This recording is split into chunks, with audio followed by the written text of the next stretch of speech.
बिहार की ओर अग्रसर हो रहा है और एनडीए मजबूत सरकार। शराबबंदी कितना गंभीर मुद्दा है, इसको आज पूरी गंभीरता से समझने की कोशिश करेंगे, नहीं तो हम ऐसे ही मरते विलकते रह जाएंगे। किसी का घर का चिराग कब बुझ जाएगा और किसी के घर में कैसी प्रॉब्लम समस्या आ जाएगी, इसका अंदाजा भी नहीं लगा सकते हैं। आए दिन हुए, या तो आप छपरा की बात करिए, या गोपालगंज की बात करिए, या तो सिवान की बात करिए, कई घर का चिराग बुझ गया है। क्या करेंगे लोग? कैसा है यह कानून? कैसा है बिहार का कानून? पिछले 8 से 10 सालों में नीतीश ने बहुत कुछ कोशिश किए हैं। हमें तो यही समझ में आ रहा है कि बहुत सारी कोशिश हुई है, फिर भी यह शराबबंदी का कानून सफल क्यों नहीं हो पा रहा है? आखिर क्या वजह रह गई है? क्या कोई चाहता नहीं कि शराबबंदी हो, या उस दिन जो कानून लगाया गया था वो पूरा ढकोसला है? कई सारे मुद्दे हैं जो हम आज चर्चा करेंगे, और बात बिहार की नहीं है, बात पूरे देश की है। शराबबंदी क्यों कामयाब नहीं हो रही है? हम भारत की बात कर रहे हैं, ना कि बिहार की। बिहार में तो ये घटनाएं घट रही है जिससे हम अभी ज्यादा कुछ मामला हलचल में है, क्योंकि इलेक्शन का माहौल है। इस इलेक्शन में लोग अपनी पार्टी को बचाने के लिए या तो तोड़ने जोड़ने के लिए कोई ना कोई को मुद्दा पकड़ लेते हैं। आज यही मुद्दा लोगों को समझ में आ रहा है। कब तक चलेगा यह मुद्दा? क्या यही मुद्दा से हम बिहार पॉलिटिक्स को बदल सकते हैं? क्या यही मुद्दा बिहार की राजनीति को लेकर के आगे लड़ाएगी? क्या यही मुद्दा से हम आने वाले बिहार विधानसभा के इलेक्शंस में हर पार्टियों का बयान लेकर करके हम वोट देंगे? यह मुद्दा केवल बिहार का नहीं है, यह मुद्दा पूरे देश का है। हर साल अगर रिपोर्ट देखा जाए तो हजारों लोग दारू पीने से मरते हैं, वो भी जहरीली दारू से। ऐसा एक कानून जिसमें नशा बंद है, कानून में लिखा गया है, कानून बनाया गया है कि दारू शराब अल्कोहल बंद है, फिर भी लोग मर रहे हैं जहरीली शराब पीने से। तो फिर इसको कैसे रोका जाए? हर कोई इसमें सफलता क्यों नहीं पा रहा है? कुछ तो कारण होगा। आज हम हर कारण को एक एक पन्ने को खोलने की कोशिश करेंगे। आप बिल्कुल ध्यान से सुनिएगा। अगर चैनल पे नए हैं तो सब्सक्राइब करिएगा और ज्यादा से ज्यादा लोगों को शेयर करिएगा और अपनी प्रतिक्रिया जरूर लिखिएगा, क्योंकि यह मामला केवल बिहार का नहीं है, ये पूरे देश का है। आप दुनिया के कोई कोने में बैठे हो या भारत के कोई भी कोने में बैठे हो, अपनी प्रतिक्रिया देना मत छोड़िए, क्योंकि अगर आप एक सज्जन व्यक्ति हैं, अगर चाहते हैं कि हमारे घर परिवार में भी ऐसा चीज ना हो, हमारे घर का कोई चिराग ना बुझ पाए, तो आपकी प्रतिक्रिया बनती रहनी चाहिए। हर दिन कई ऐसे घटनाएं हो रही हैं। मैं आपसे एक सवाल पूछता हूं, क्या कोई भी परिवार का कोई भी व्यक्ति चाहता है कि मेरे घर में कोई नशेड़ी पैदा हो, मेरे घर में कोई दारू पीने वाला हो, मेरे माँ बहन दारू पिए, मेरे बच्चे दारू पिए, क्या मेरे अंकल दारू पिए? ऐसा कोई नहीं चाहता, फिर भी दारू चल रही है, दारू पी रहे हैं, शराब पी रहे हैं और ये मर भी रहे हैं। और मैं बिहार की बात नहीं करूं, पिछले साल तमिलनाडु में भी यही हालात हुआ था, 40-50 लोग मर गए थे जहरीली शराब पीने से। और इसका एक बहुत बड़ा माफिया डॉन या फिर बहुत बड़ा रॉकेट साइंस चल रहा है, जिसको कोई बंद नहीं कर पा रहा है। लगता है जैसे हम बहुत सारे माफिया डॉन्स की बातें करते हैं, कभी बालू अवैध को लेकर के, कभी जमीन को लेकर करके, कहीं तस्करी को लेकर करके। आज यह भी एक तस्करी से कम नहीं है, आज यह भी इसके अंदर माफिया डॉन्स शामिल हो रहे हैं। नहीं तो यह करोड़ों का बिजनेस क्यों रन कर रहा है? मैंने तो पिछले वीडियोस में बताया था कि 10,000 करोड़ का रेवेन्यू को लोग माफिया चला रहे हैं इस तरह से। लेकिन मैंने तेजस्वी का बयान सुना, उन्होंने तो क्लियरली कह दिया है कि 30,000 करोड़ का रेवेन्यू जनरेट कर रहे हैं लोग अवैध तरीके से। आखिर ये रेवेन्यू जा कहां रहा है? बिहार के राजस्व में, सरकारी राजस्व में जो क्षति हो रही है, वो क्षति की भरपाई कौन कर पा रहा है? अगर देखा जाए तो बंद है तो क्षति है, अगर क्षति है तो कहीं चालू है, तो कहीं ना कहीं तो प्रॉब्लम्स हो रहा है। कोई तो पैसे कमा रहा है, उसका गलत इस्तेमाल कर रहा है, और उसमें भी जहरीली शराब। बहुत सारे तथ्य हैं, बंद होना चाहिए कि नहीं होना चाहिए, लेकिन मैं उन लोगों से पूछता हूं जो खास करके पढ़े लिखे लोग हैं, जो युवा लोग हैं, जो समझते हैं कि दारू या ठेके चालू होना चाहिए कि बंद होना चाहिए। आप हमें जरूर बताइएगा, लेकिन हमारी भी थोड़ी राय सुन लीजिएगा, क्योंकि आपके परिवार में कोई भी ऐसा व्यक्ति नहीं चाहता कि हमारे घर में कोई दारू अल्कोहल पिए और नशा कर करके आए, क्योंकि घर में इतनी सारे झमेले होते, इतनी सारी लड़ाइयां होती है, इतनी सारी प्रॉब्लम्स होती थी। 2015 से पहले कितनी सारे घर परिवार तबाह हो गए थे अल्कोहल से। बिहार के कई सारे ऐसे घरों में झगड़े, लड़ाई, समस्याएं केवल अल्कोहल की वजह से हो रहा था। इसलिए बहुत सारी महिलाओं ने मोर्चा लगाया था कि सरकार से गुहार की थी कि इस पे रोक लगाया जाए, अल्कोहल को बंद कराया जाए। तो क्या नीतीश कुमार ने यह बंद करा करके 2016 में गलती कर दी थी? उसी की वजह से वो सरकार में आई थी। आज उसी की वजह से सरकार भी गिर रही है। फिर ये लूप होल को बंद करना कितना इंपॉर्टेंट है? क्या लूप होल बंद होना चाहिए? नहीं। हमारी न्यूज जो आ रही है कि जहरीली शराब पीने से मौत हुई है, यानी जहर तो कहीं भी डाला जा सकता है, वह डालने वाला वहां पर काम करना है सरकार को, उस जगह रोक लगाना है। और ऐसी घटनाओं को देख करके बिहार सरकार तो पूरी तरह से सावधान हो गई है, अपनी एसआईटी गठन कर दी है, कई सारे लोगों को उसमें बर्खास्त कर दी है और लगातार छापेमारी चल रही है कि उसका तोड़ निकाला जा सके, उसे पूरी तरह से रोका जा सके। लेकिन कई सारे लोगों का मामला भी है। जीतन राम मांझी, उनका अलग बयान है कि शराबबंदी कर करके बहुत सारे गलती कर दिया है सरकार ने, शराब चालू रहना चाहिए। लेकिन ऐसा नहीं है। शराब चालू होने से क्या मिलेगा? वो अपने राजनीति की बात कर रहे हैं, अपने भूमिहर लोगों की बातें कर रहे हैं। वो कहते हैं कि मेरे भूमिहर मुसहर लोग हैं जो इसी तरह का शराब पीते हैं, लेकिन रसूख लोग तो अपने घर में बैठ के पी रहे हैं और छापेमारी हमारे घर में हो रही है, मुसहर लोगों के परिवार में हो रही है, उसको उठा उठा के ले जा रहे हैं, हमारे बच्चों को, हमारे फैमिलियों को उठा उठा के ले जा रहे हैं। इस तरह की राजनीति हो रही है और कह रहे हैं कि इस वजह से तो अच्छा था दारू चालू था, अल्कोहल चालू था, अगर बंद ही करना तो कंप्लीट बंद करिए, ना कि अदर नहीं बंद कर सकते तो खोल ही दीजिए। उनका कहने का तरीका ऐसा था। लेकिन कई लोग कटाक्ष में कुछ कुछ बातें जोड़ कर करके कुछ और मुद्दा को ला देते हैं, जिससे सर्दगर्मी बढ़ जाती है और यह पॉलिटिक्स में अक्सर देखने को मिलता है। लेकिन मुझे लगता है कि उनकी ऐसी कोई मंशा नहीं है कि वो चालू कर दी जाए, लेकिन वो जो मुद्दे की बात कर रहे हैं वह अपर क्लास और लोअर क्लास लोगों की बात कर रहे हैं कि अपर क्लास में खुले रसूख लोग अपने पी रहे हैं, आराम से रह रहे हैं, जीवन जी रहे हैं, और लेकिन वही मुसहर गरीब लोग के यहाँ छापेमारी और डकैती हो रही है कि यहाँ पर दारू पी रहा है, यहाँ पर दारू मिल रहा है। तो ये रोक कैसी है? इससे अच्छा तो चालू ही सही।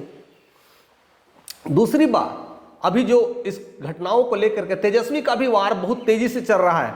कह रहे हैं 100 बोतल पुलिस बताती है, 5 बोतल दिखाती है, ये तो सच्चाई है। कहां सारी बातें कर दिए हैं। कहते थे कि पिछले 8 से 10 सालों में नीतीश सरकार ने ही दारू को बढ़ाया है और अब महात्मा गांधी बनते चल रहे हैं। अब कैसे होगा? तो पहले तो दुकान खुलवा दिए, अब दुकान बंद ही करवा रहे हैं। तो ऐसे महात्मा और ढोंगी का आप समर्थन दे रहे हैं तो कहीं ना कहीं आप दारू अल्कोहल को भी समर्थन दे रहे हैं। तो बचिए ऐसे महात्माओं से, ऐसे ठगी लोगों से बचिए।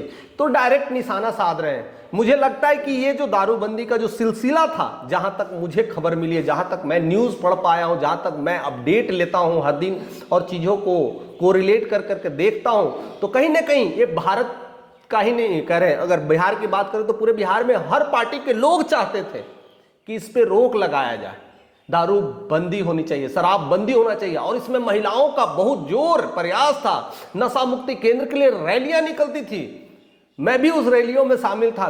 जाते थे लोग, बंद करने का नारा लगाते थे, हर गांव गांव मुहिम चलता था। लेकिन आज उसी के लिए कई सारे विरोध हो रहे हैं। आज उसी के लिए वोट बैंकिंग की बातें कर रही है। हम वोट बैंकिंग को एक तरफ रखते हैं, यार वोट तो ले लेंगे, जिसको बनना नेता बन जाएंगे, कोई भी बने, होगा क्या? चालू या नहीं चालू उस पे सवाल नहीं है, इस पे किस तरह से रोक लगाना है, इसके एक बूंद से क्या क्या फर्क पड़ रहा है। और दूसरी बड़ी बात, जनसुराग कहते कि हम आएंगे तो 15 मिनट में दारू बंद कर देंगे, या कभी कभी दूसरी बात करते कि इससे हजारों करोड़ों का जो नुकसान हो रहा है, उस हजारों करोड़ का अगर हम में शराबबंदी को हटा लिया जाएगा। शिक्षा भी नहीं हो सकती है सर, आप ध्यान दीजिएगा। दारू पी के शिक्षा आप नहीं दे सकते हैं। कहते कुछ पैसे से दारू चालू करेंगे और फिर शिक्षा में लगाएंगे, तो वही होगा ना, बिहार विकास या भारत का विकास करते हैं तो पी करके शिक्षा नहीं दी जा सकती है।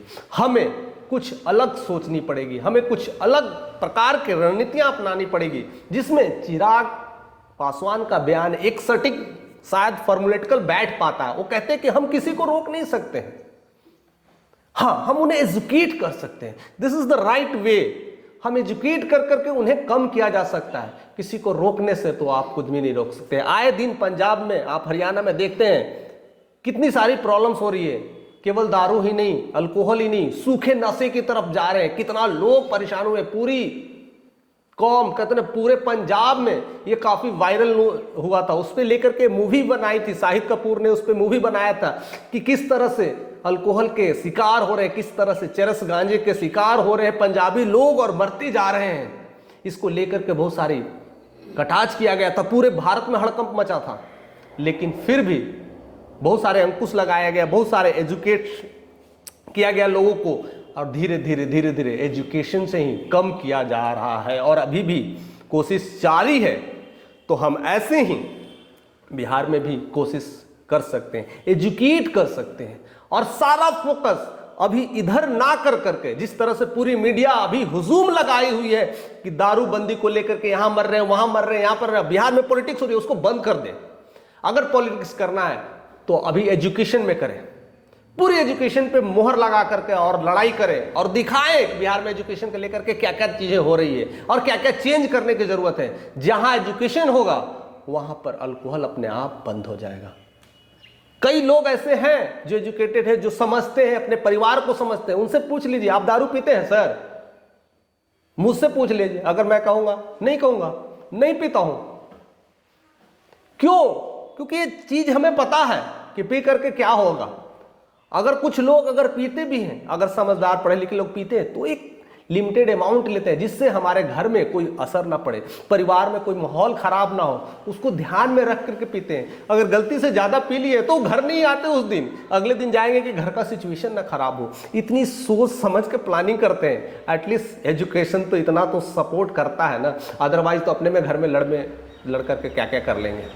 तो ऐसे कई सारी चीजों को ध्यान में रखना है, लेकिन दारू को पूरी तरह से बंद करना। अगर अवैध रूप से दारू चल रही है, होम डिलीवरी हो रही है, अब उसमें क्या हो रहा है, गरीब लोगों के पास तो आदत तो लगी हुई है। अब आदत लग गई तो आप दारू डबल रेट पे दो या ट्रिपल रेट पे दो, वो तो लेंगे ही लेंगे, और वही हो रही है और वही लोग पी रहे हैं, और हर तरह के हर तबके के लोग वह मंगा कर करके पी ही रहे हैं, जिससे उनका घर का बजट खराब हो रहा है। कई लोग उस मुहिम में पकड़े जाते हैं, जेल में चले जाते हैं, उनके परिवार बेल के लिए जो पैसे हैं घर में गहने वो सब बेच करके बेल कर आ रहे हैं। तो गरीब पूरी तरह से पिसा जा रहा है, गरीब होता चला जा रहा है। उसमें कोई निकल गया, कोई बच गया तो वो कुछ और कर ले रहा है।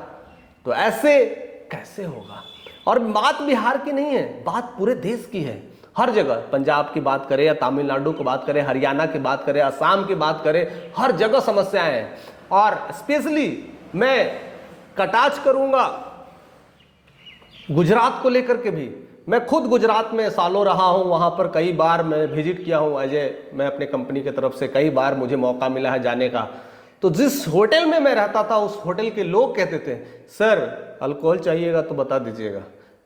मीन्स इनडायरेक्टली और डायरेक्टली वो कहीं रहे ना, मीन्स इसका क्लियर हो जाता है, मिल रहे हैं, लेकिन इस तरह से नहीं या उस तरह से नहीं, लेकिन मिल तो रहे ना। तो रोक लगाना कैसे है? हमें एजुकेट करना है और सख्त कानून लगाना है। जैसे जहरीली शराबों को लेकर के जिस तरह से SIT गठन किया, पूरी तरह से उसको तोड़ दो, खत्म कर दो कि लोग दोबारा कदम ना उठाएं। बहुत अंकुश लगाना होगा, अदरवाइज हमारा जो तरीका है वो एक ही तरीका है, एजुकेट। दुनिया में सबसे हर दवा का इलाज है, हर दुआ का इलाज है, हर समस्या का इलाज है एजुकेशन। और एजुकेशन सही तरीके से अगर मिले तो लोग अपने आप सही होते चले जाएंगे। तो इस बार जो मुद्दा है, जो है हमें एजुकेशन की तरफ बढ़ना चाहिए। मैं कई सारे एजुकेशन पे लेकर के भी मुद्दे पे आऊँगा कि किस तरह से एजुकेशन बिहार की गड़बड़ा रही है और क्या क्या हो रहा है और किस वजह से ये जो दारू और ठेके का जो समस्याएं हैं इस पे लोग किस तरह से बहस कर रहे हैं और बहसबाजी कर रहे हैं और उसमें बंद होना चाहिए कि नहीं होना चाहिए। और हर पार्टी के लोग अपने अपने तेवर से अपने अपने वोट की अपनी अपनी राजनीति कर रहे हैं। आज हर चैनल मीडिया पे हर जगह कहीं ना कहीं इसी की चर्चा हो रही है, लेकिन कोई ये इसका सॉल्यूशंस निकाल नहीं पा रहे कि इसे करना क्या है। केवल आ रहा मुद्दा इसे बंद होना चाहिए कि नहीं बंद होना चाहिए। अगर बिहार में सरकार ने इसे बंद कर दिया है 2016 में कानून, तो फिर भी ये चालू कैसे है और उसको लेकर के नीतीश को ही घेरा जा रहा है, क्योंकि सरकार जिसकी है, काम जिसने किया है, तो अंकुश तो उसी को लगानी होगी ना। ये सही बात है। अगर सरकार अगर बदल गई, अगर पिछले साल सरकार अगर कोई चेंज हो गई होती, हमने रूल लगा दिया है, तो क्या हम फिर भी नीतीश को ही गलती ठहराएंगे कि जो करंट में सरकार है उस पर गलती ठहराएंगे? कानून बदले जाते हैं, कानून चेंज होते रहते हैं और कानून तो तोड़े भी जाते हैं। यही तो नारा रहा है पूरे देश का। लोग कानून बनाते हैं, तोड़ते हैं, लेकिन इस पे अंकुश लगाना है और वही तोड़ते हैं जो पहले कानून बनाने की बातें करते हैं। तो हमें ऐसे नहीं करना है, हमें एजुकेट करना है, लोगों को ठीक करना है। वैसे शराब को लेकर के जो समाज में बन रही है, अवैध कानून व्यवस्था बन रही है, बहुत सारी चीज़ें, नशा मुक्ति केंद्र बन रहा है, उसको जागरूक होना चाहिए और लोगों को बताना चाहिए कि आए दिन जिस तरह से घटनाएं हो रही है, जिस तरह से लोग जहरीली शराब पीने से मर रहे हैं, वैसी घटनाएं ना हो, ऐसे कई घर का चिराग ना बुझ पाए, ऐसे में घर परिवार सब टूट जाते हैं और हम नेता लोग जा कर के सहानुभूति प्रकट करते हैं, खेद प्रकट करते हैं और कहते हैं हमें बहुत कष्ट है, बहुत दुख है। लेकिन कभी भी आपने सुना है, कभी भी आपने ऐसी न्यूज़ आई है कि कोई राजनेता का बेटा हो, कोई ऐसे हाई पावर का या कोई इंडस्ट्रियलिस्ट शराब पीने से मर गया है? ऐसा न्यूज़ नहीं है। क्या वैसे लोग पीते नहीं हैं? क्या ड्रिंक नहीं करते हैं? जरूर करते होंगे। आप वहां तक जाइए, वहां तक पहुंच पाइए, अगर देखिए कि ड्रिंक ऑन ड्राइव हो रहा है कि नहीं। ऐसे कई सारे चीजें हो रहे हैं, लेकिन फंसता गरीब बेचारा वही मारा क्या करेगा। ऐसे में आपकी क्या राय होगी, आपकी क्या सोच होगी? अपने प्रतिक्रिया देना ना भूलें। अगर चैनल पे नए हैं तो सब्सक्राइब करें और इसके लिए और क्या क्या चीजें गठित करना चाहिए और किस तरह से एक्शन में लेना चाहिए, आप हमें ऐसे ही कमेंट करते रहिए, क्योंकि ऐसे मुद्दे बहुत कहते हैं ना सहनशील है, बहुत घर परिवार से जुड़ा है। अगर इस घर परिवार के ऐसे मुद्दे को अगर आप नहीं उठा पाते हैं और शेयर नहीं कर पाते हैं, तो लानत है कि हम भी विकास के हिस्से में खाली बातें करते रहते हैं और काम नहीं करते हैं। तो फटाफट लोगों तक शेयर करते रहिए, कमेंट प्रतिक्रिया देते रहिए, क्योंकि ऐसे घटनाओं को सरकार तक पहुंचाया जा सके, क्या क्या उपाय है उसे लगाया जा सके। और हम ही तो रोक लगा सकते हैं ना, हम ही जनता जागरूक कर सकते हैं ना। कोई और जागरूक करने के लिए सरकार कितना करेगी? सरकार जो कर रही है वो कर रही है, लेकिन हमें भी अपना प्रयास करना होगा। मैं कोशिश करता हूं, मैं ये प्रक्रिया जारी रखूंगा और आप तक ऐसी जन मुहिम की प्रक्रिया में कई सारी वीडियोस बना के दूंगा जिससे कुछ जागरूकता बढ़े। लेकिन आप लोग भी हमारा साथ इसी तरह से दें और ज्यादा से ज्यादा लोगों तक शेयर करें और अपनी प्रतिक्रिया देना ना भूलें। जय हिंद।